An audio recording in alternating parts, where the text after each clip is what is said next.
Hey folks, Matt from Weight Health Synergy. A friend of mine was asking me the other day that if keto and ketosis, keto dieting is so effective, and it is. I mean, they were looking at my results and another friend's results, mutual friends, they're looking at starting it.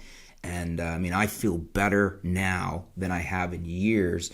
I've been dropping weight faster. I'm in better shape, more clarity of thought, my overall health, my mood, everything is better when I'm eating keto. It works very well for me.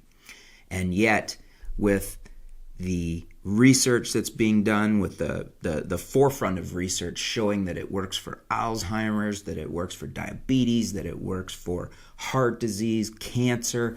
I mean, you look at Dom D'Agostino's work, you look at Dr. Peter Attia's work, the evidence is very fast becoming a very hard to refute body of evidence.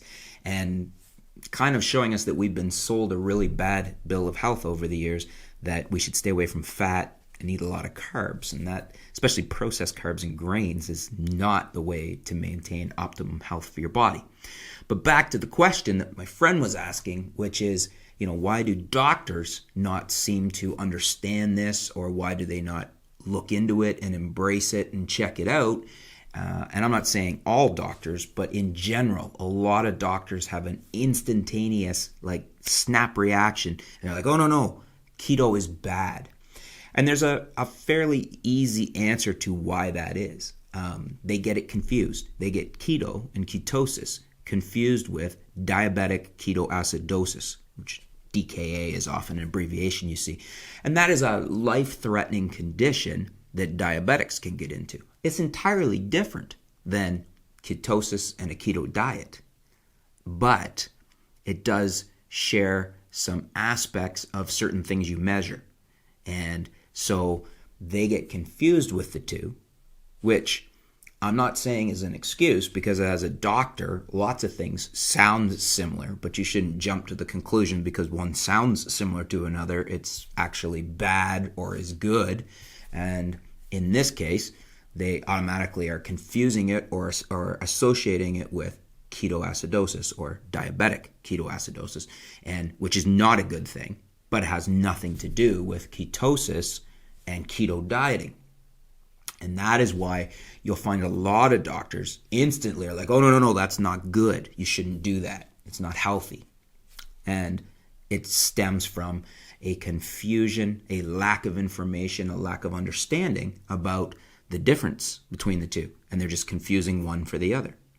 And if we were talking about ketoacidosis, they would absolutely be correct. But we're not. When we're referring to ketosis and ketogenic diets and keto dieting, which is just essentially low carb, very low carb dieting, which is very similar to the way a lot of our ancestors have eaten for centuries, which is why it's so healthy for us and returns our body to a healthy state. That is nothing to do with diabetic ketoacidosis. So there's the simple answer of why doctors often are so adverse to ketosis or keto dieting, ketogenic dieting, is because they're mistaking it and they're not understanding what it is. And unfortunately, if more doctors knew what it truly is and educated themselves on the current research and how effective it is at treating a host of things. I mean, it's really the only effective treatment we know of right now for Alzheimer's. Now, never mind the fact that the pharmaceutical industry is a multi-billion-dollar industry. It has a huge lobbying arm, and there's no money to be made, really, in treating people effectively through diet. So you're going to see some pushback there, and that's why it's taking time to turn the ship around.